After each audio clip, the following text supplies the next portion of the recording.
Hey, welcome back to a brand new episode of 101 Second Reviews. Today I'm going to be talking about this, Beats, a brand new independent British film where you got two best friends in Glasgow in the mid-90s on the eve, if you like, of the criminal justice bill coming in to ban unauthorised raves, but they're looking for the biggest rave night yet, and they find it. Okay, right, back in a second.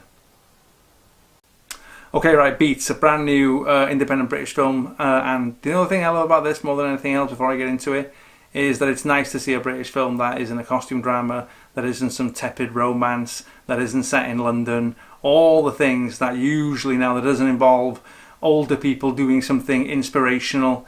This notion of energy, this notion of heart, this notion of honesty that comes out of this film, that pours out of it to a certain extent. You're going to get things like Trainspotting mentioned.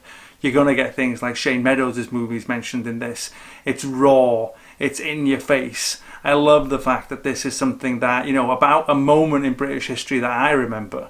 I'm assuming that the makers were right there in the forefront of this. And this is a time where illegal raves, the acid house scene had broken out. The illegal raves became a big thing. Ecstasy was massive.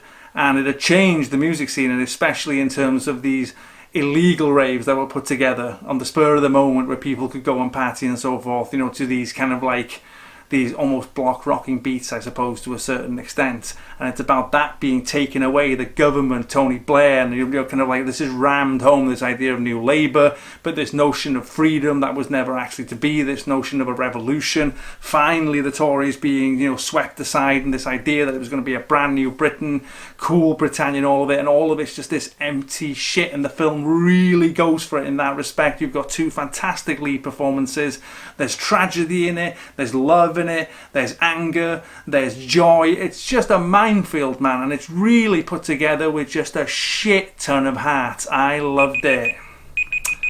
Loved it. Find it. Go watch it. Beats. Okay, right. Thanks for watching as always. I'll be back again soon.